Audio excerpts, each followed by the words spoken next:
आज आपण केळफुलाची भाजी करणार आहे. याला ठोकाही असं म्हणतात. आता हा आपण निवडून घेऊया. ही अशी पानं काढायची आणि यात ह्या कळ्या असतात केळाच्या. यालाच केळफूल म्हणतात. एकावर एक अशी पानं असतात आणि त्यात आतमध्ये अशा कळ्या असतात.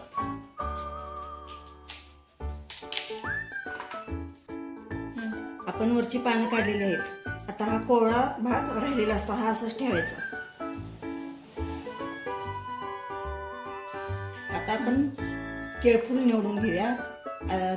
निवडताना आधी हाताला तेल लावायचंय, म्हणजे त्याचं चीक आपल्या हाताला चिकटत नाही. आता ही कळी अशी काढायची आणि आत असे पराग असतात, ते पूर्ण काढून घ्यायचे आहेत.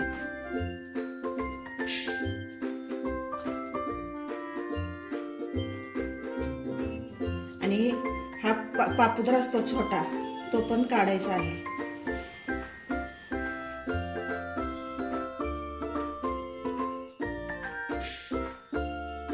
हे पराग आणि हे पापुद्रा असतो एकदम पातळ, तो काढायचा आहे यातला. याने भाजी कडवट होते म्हणून काढायचा. A few moments later.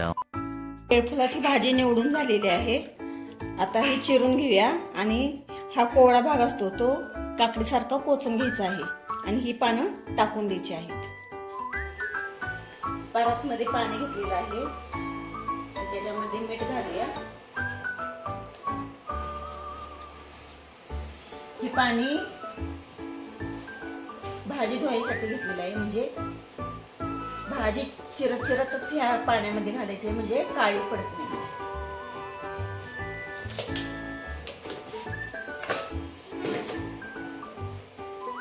आता भाजी आपण चिरूया.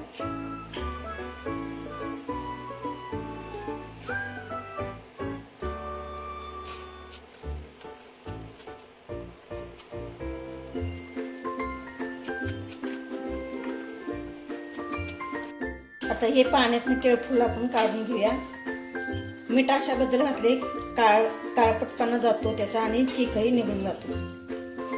आता हे एक शिट्टी देऊन आपण वाफेवर शिजवून घेऊया. आणि त्याच्या केळफुलाच्या या भाजीमध्ये थोडंसं पाणी घालायचंय नकळत आणि एकच वाफ काढायची. आणि ह्यामध्ये तूर डाळ किंवा आपले ओले वाटाणे किंवा काळे वाटाणे किंवा चवळी थोडीशी शिजवून घ्यायची आहे वाफेवर. या भाजीसाठी आपण एक कांदा चिरून घेतलेला आहे, ओला नारळ खवून घेतलेला आहे, 5-6 लसणाच्या पाकळ्या चेचून घेतलेल्या आहेत, थोडासा गूळ तुरटपणा जाण्यासाठी घेतलेला आहे आणि कोथिंबीर सजावटीला आणि हिंग आणि हळद. कढईमध्ये तेल तापत ठेवूया.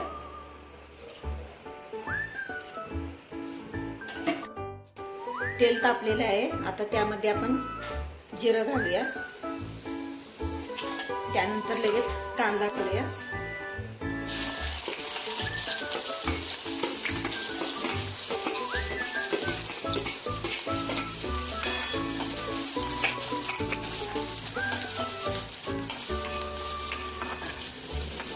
केळफुलाची भाजी निवडायला अवघड आहे, खरं करायला सोपी आहे. केळफुलाच्या भाजीमुळे आपल्याला आयर्न, फॉस्फरस मिळतं. लोह पण जास्त आहे या भाजीमध्ये, जीवनसत्व भरपूर आहेत. या भाजीमुळे रक्त शुद्ध होतं. मासिक पाळीचे तक्रार असतील तर या भाजीमुळे कमी होतात. ही भाजी आता विस्मरणात गेलेली आहे. तशी ही भाजी खूप छान लागते भाजीसोबत.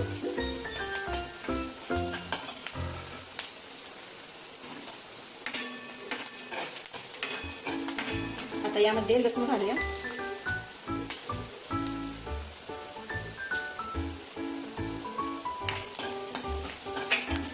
भाजी वाफवून घेतल्यामुळे तुरटपणा कमी होतो.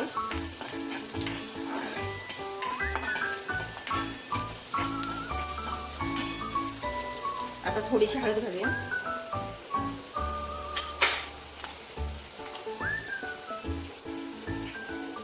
हिंगपूड,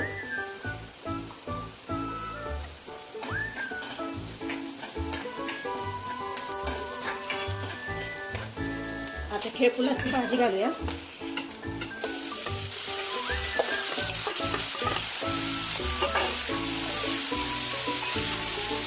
भाजीला चांगली टाकून घेतली.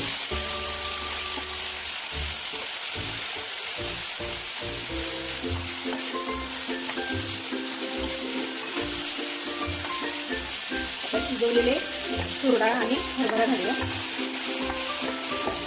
मी दोन्ही पण घातलेले, तुम्ही एकच घालू शकता.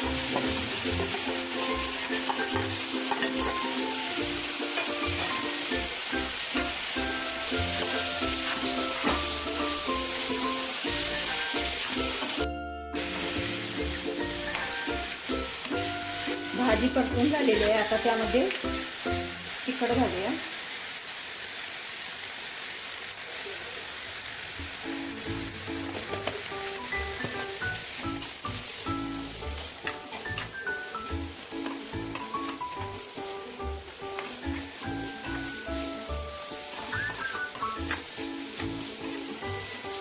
फोडलेला नारळ घालूया.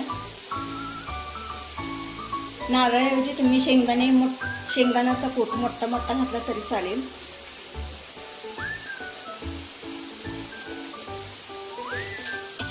तुरटपणा जायसाठी गूळ घालूया.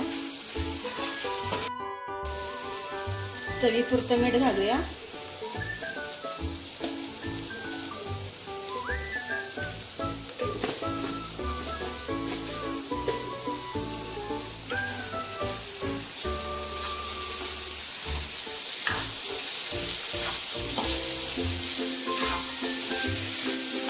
भाकरीसोबत ही भाजी अप्रतिम लागते. करून एकदा बघा, नक्की ट्राय करा, सबस्क्राईब करा.